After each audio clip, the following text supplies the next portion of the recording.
Picture this: a secluded hotel, an endless winter, and a father slowly losing his grip on reality. Welcome to The Shining, where madness lurks behind every corner. Buckle up, because we're diving deep into this horror classic.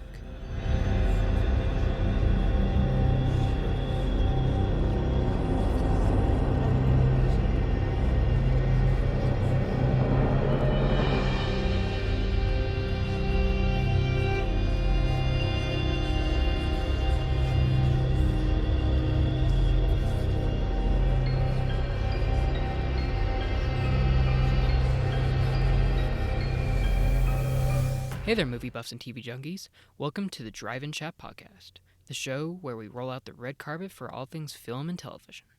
I'm Gabe Whiteman, and today we're tackling the chilling masterpiece that is The Shining. We'll explore its haunting visuals, the spine-tingling score, and some perplexing moments that left us scratching our heads. Plus, stick around to find out how you can share your own alternate ending for The Shining, and we'll discuss the most creative submissions in the next episode. But first, some movie news. Did you hear about that Dr. Doom's love interest in Avengers Doomsday might be the Scarlet Witch? So this was reported on Twitter, unfortunately, because a lot of sources come from there. But they are saying that a couple of things with Dr. Doom's relationships, such as Spider-Man and Dr. Doom is going to have a relationship and is going to be a very important one since Dr. Doom is officially cast as RDJ. Then there's going to also be Dr. Doom's love interest, which might be the Scarlet Witch. However, it isn't official since Scarlet Witch is technically quote-unquote dead, even though Agatha all along is in the show. So, who knows? But the main topic surrounding this is that Dr. Doom will have a love interest of some sort. I think RDJ and Elizabeth Olsen might be a interesting duo to do this, but hey, Marvel might be doing the right thing here, or might be actually knowing what they're doing, so I'm going to leave it up to fate, and we'll see what happens. Also, did you hear that Marvel moved away from Jonathan Majors due to the lack of interest in the character, and not a situation? Honestly, if you follow me on Twitter, which is at DriveNChatPod, you would see that I already posted about this. I literally, like, word for word said, sniff, sniff, and I said, do you smell that? That's the smell of bullshit. Because it is. Trust me. You're really saying that Ant-Man Wasp Quantumania came out, and then the whole Jonathan Majors things started, and then as soon as his whole situation started, then you dropped him. There's no way that's a coincidence. That was definitely a causation. There's no way that you dropped Jonathan Majors due to the lack of interest in the character. If that was really the case, then this is technically Peyton Reed's fault. Peyton Reed is the one that made Jonathan Majors' as Kang the Conqueror be basically dead by ants. That was terrible. Even though you showed him destroying entire timelines in the same movie. That was Peyton Reed's fault. So if it really was a lack of interest of the character, then that was Peyton Reed's fault. But at the end of the day, I think Marvel's just using this as an excuse because I want to say maybe a couple months before, there was a report that said that Jonathan Majors' character got dropped because of the whole situation, because of the whole thing, and it actually wasn't because of Marvel, it was because of Disney. Disney wanted Jonathan Majors out. Kevin Feige wanted to continue this whole thing, the whole Jonathan Majors Kang story. So, which, if you think about it, those are two contradicting reports, which means someone's not telling the truth. Which, I mean, it's media, it's reports, so of course it's not telling the truth. But the main story is that I think they're just doing this as PR, and they're just kind of trying to mop things up, basically, before they start probably most likely doing filming or publicity for Avengers Doomsday. Because think about it. It is October 2024, and by the time Avengers Doomsday comes out, that's like, what, I want to say like a year and a half-ish away. So they're probably doing something of the sorts.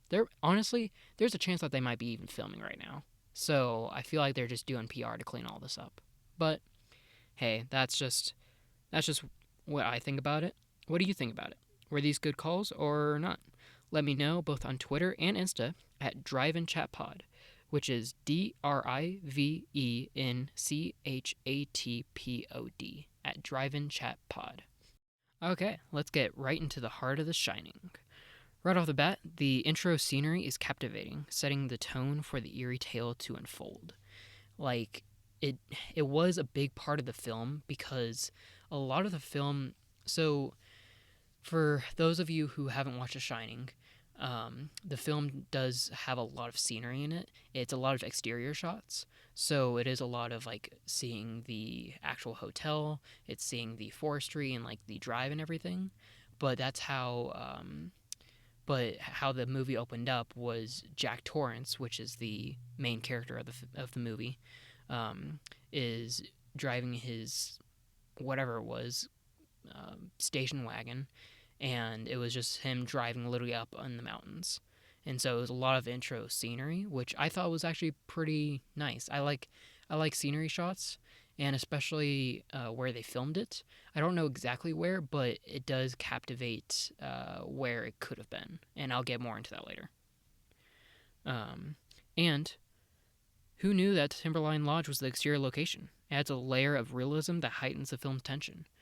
So if you don't know this about me, I should have probably maybe included this in the Meet the Host post on my Insta, which is up right now at DriveNChatPod. But I am actually an Oregonian. I live in Oregon, and one of the coolest features or like facts about Oregon is that we have a place called Timberline Lodge, which is on one of our famous mountains, which is Mount Hood.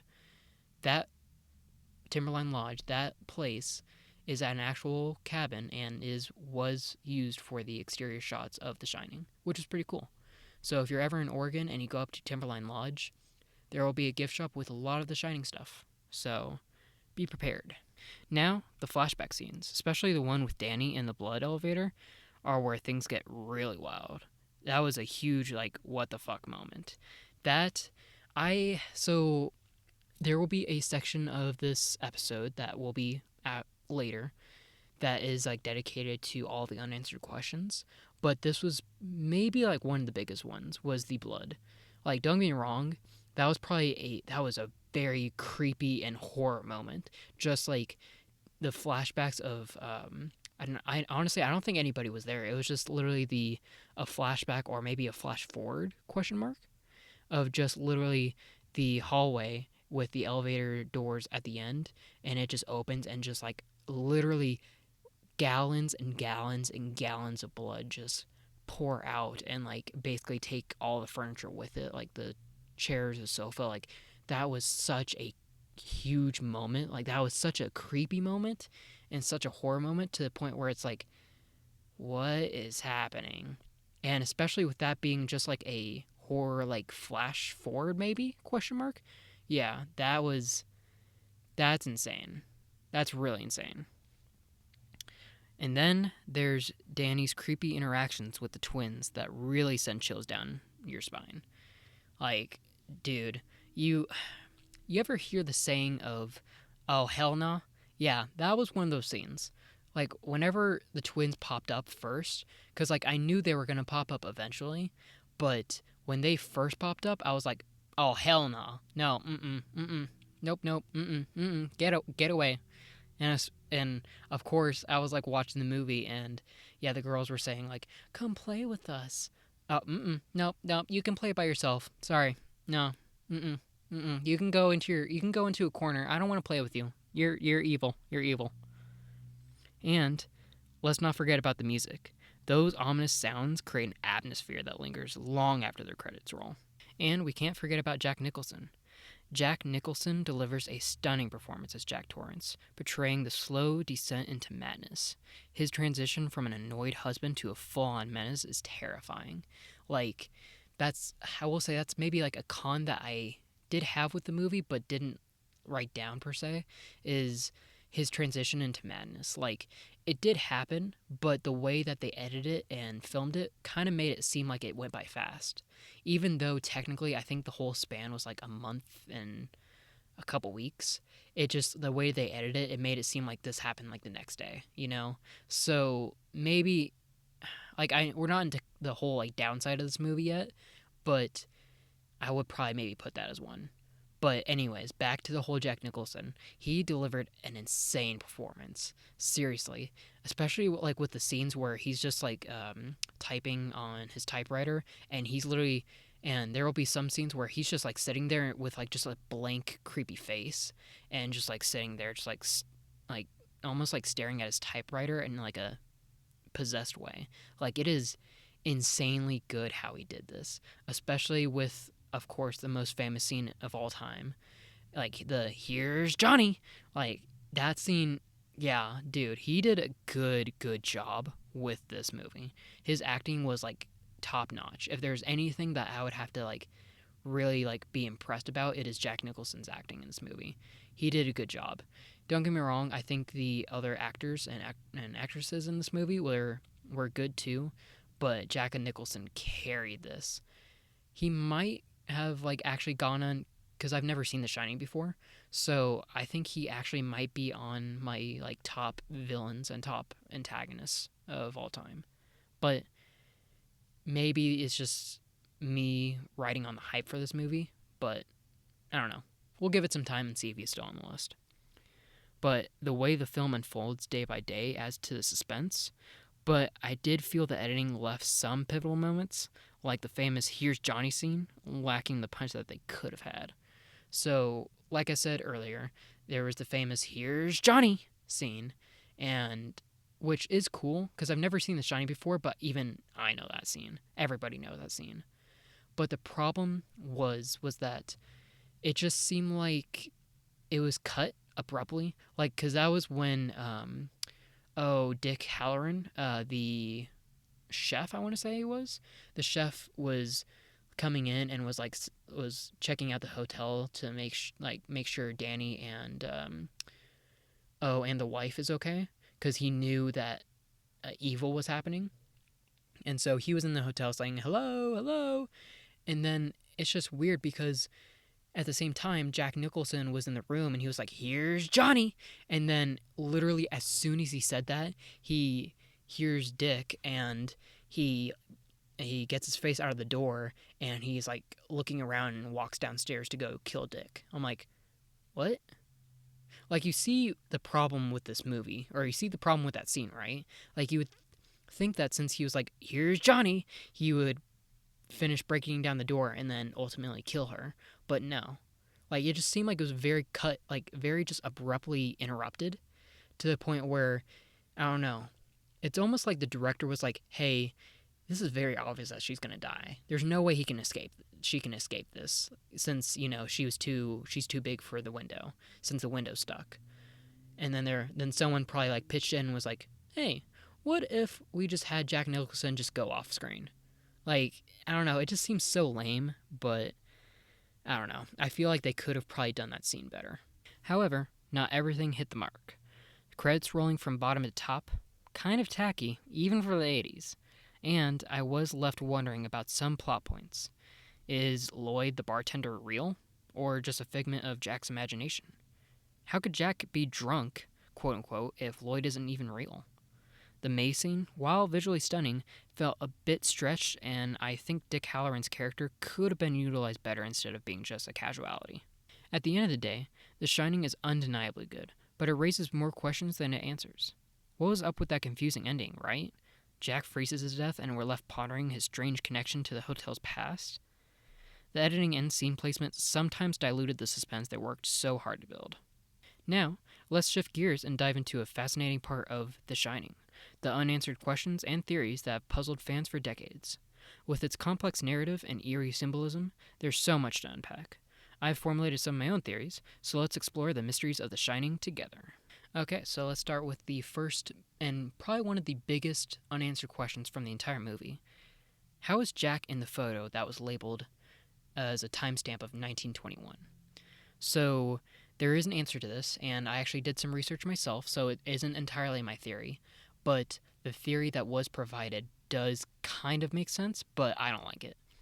So it says, according to the director of The Shining, it said that apparently it was reincarnation. So, which kind of makes sense a little bit, So basically, his logic, or the director's logic, was that he was in the photo that had a timestamp of 1921 because he has always been the caretaker. That's why in the bathroom scene where Jack goes into the bathroom because he got stuff spilled on his suit or something like that, and then whatever his name is, Dilbert Grady, was cleaning it up and everything. Um, yeah, that's when he says the line like, "Oh, hey, you've always been the caretaker. I should know. I was there. I've always been here." And so the whole reincarnation theory is that basically he was in 1921 the caretaker, but then something happened, evil happened, aka murders, and then he got reincarnated once again as evil into another caretaker, which ends up being Dilbert Grady, or not Dilbert Grady, sorry, Charles Grady. Actually, no. Sorry, I misspoke. So the character Dilbert Grady in the movie, when he was getting his Jack's clothes cleaned and everything, Dilbert Grady, again, a theory, was that he was actually a reincarnated version of Charles Grady, which is the actual original caretaker that killed his wife and two daughters. So it's along the same lines, and it's also maybe makes sense why a lot of the party guests kind of seemed like natural to him because he was there. So it kind of makes sense, but I don't like the whole reincarnation theory. I feel like there's a better answer out there, but that's just me. Next unanswered question. How is he being served alcohol and interacting with party guests at an empty hotel? So this kind of ties into the whole reincarnation thing, but my theory is that he could always be immortal. Like, you have to remember, this is a story from Stephen King, like literally the horror writer of all time. So being immortal, since like The Shining was basically a psychic thing, immortal's not really far-fetched if you really think about it. So I wouldn't be surprised if that was the case. For being there so long, he could be imagining all of it. So this could be like a hallucination thing for being there so long. But I don't know. Immortal's a little bit far-fetched from psychic, but at the same time, it's not totally out of the realm. Next one. How did the caretaker unlock him from the storage area? My answer? I have no clue. Seriously, that, like, out of all of these, there's like maybe one or two more that don't have an answer, but this one, like, really stumps me. I was thinking about this when I was trying to prepare for the episode, and seriously, I don't know how, or yeah, I don't know how this makes sense.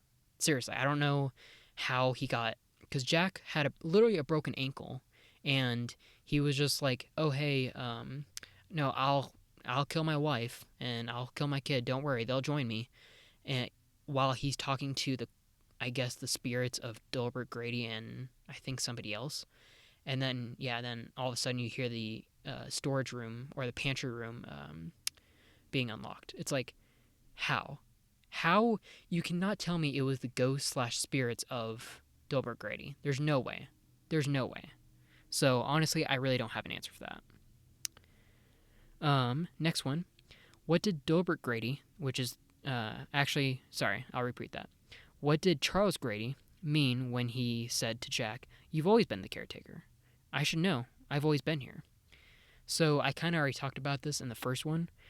I think it is a reincarnation thing. According to the director, I don't believe it.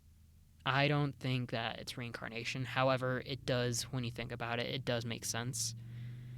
But you also have to remember Dilbert Grady is, according to the director, a reincarnated version of Charles Grady, which is the previous caretaker that killed his family. So it kind of makes sense a little bit, but if you look up the movie, apparently the director of the movie, which is Stanley Kubrick, I want to say, he actually he did a lot of differences from the Shining book. So, and even Stephen King didn't like the movie because he took away a lot of themes from it. So, who knows? I haven't read the book. I want to after this. So maybe there's an actual explanation if this actually happened in the book. Next one. This whole time, who was Tony? Seriously. So first, before I actually give you an answer, let's do some context. So for those who haven't seen The Shining yet, The Shining is actually based off of a concept in the movie. So The Shining is basically a psychic power telepathy that you have. So, and that's part of the movie is Danny, which is the kid of Jack and his wife. It's ended up being revealed that he has The Shining, which is a psychic ability where he can talk telepathy-wise. And so that's a whole point. However, it was also stated in the movie that he can also see the future, and I think the past as well. So he has a lot of powers. So now that that's been finalized and that the context has been given, here's my theory. I think that Tony could have been Danny's alter ego, and it could have been the part that was The Shining. So Tony might, because Tony in the movie was like Danny's like imaginary friend basically, but later in the movie actually it ends up being a little bit demonic and was like Danny's not here right now or something like that. And Tony, quote unquote, referred to his mom as Mrs. Torrance.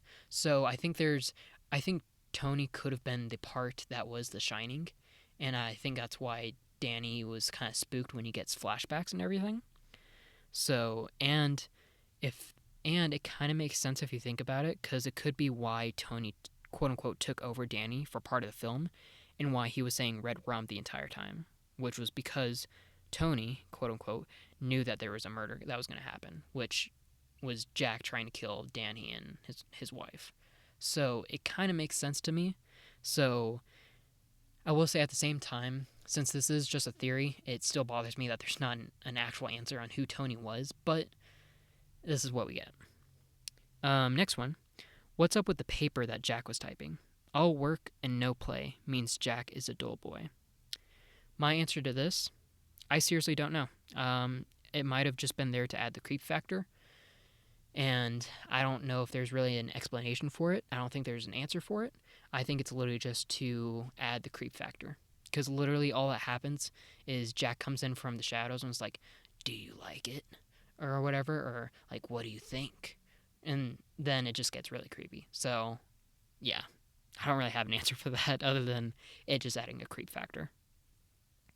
Next one, what's up with the blood coming from the elevator that we keep seeing? So I did mention like this as like one of the good parts of The Shining.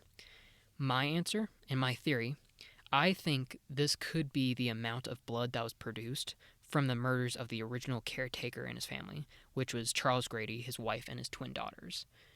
Because, like, I don't know, when Danny had flashbacks of, like, because it showed the murders, and it showed the dead bodies and everything, so it kind of does make sense.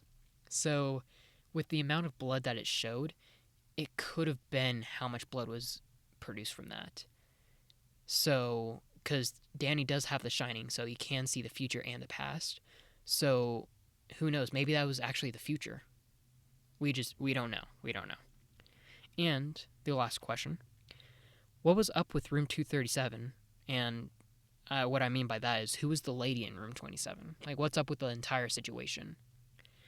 And my answer is that she could have been the wife to Charles Grady, which is the OG caretaker. And the room 237 could have been where Charles basically, like, cleaned up the murders and,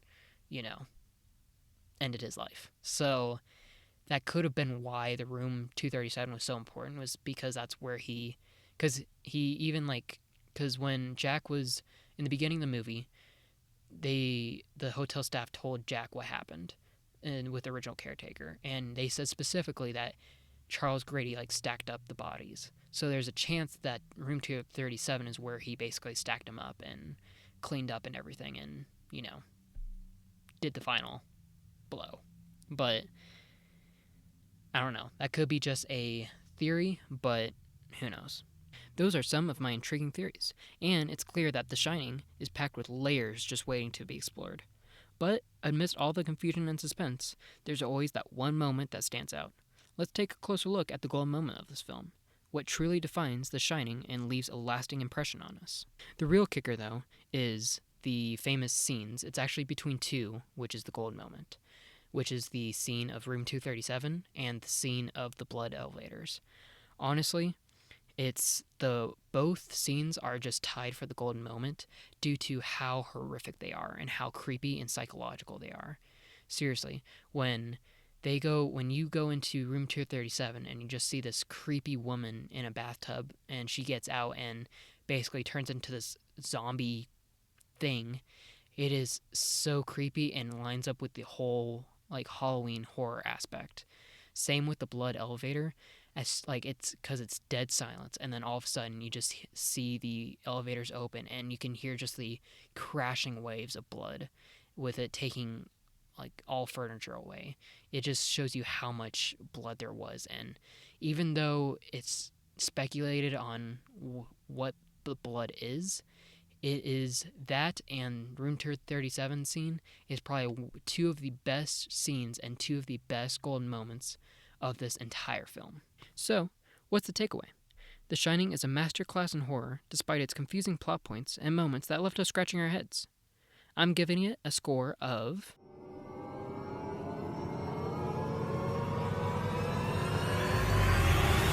8.5 out of 10. Definitely a must-watch for its chilling atmosphere, brilliant performances, and the way it keeps you thinking long after it's over. Just be prepared to unravel its mysteries. Before we wrap up, I want to hear from you. What's your alternative ending for The Shining? Get creative and share your ideas with us on Twitter at DriveNChatPod. That's DriveNChatPod. I'll be reading some of the most imaginative submissions in our future episode, so don't hold back. If you enjoyed the show, make sure to leave a review, follow us for the latest updates, and join us next week for some cinematic fun. Until then, keep the popcorn poppin' and the reels rolling.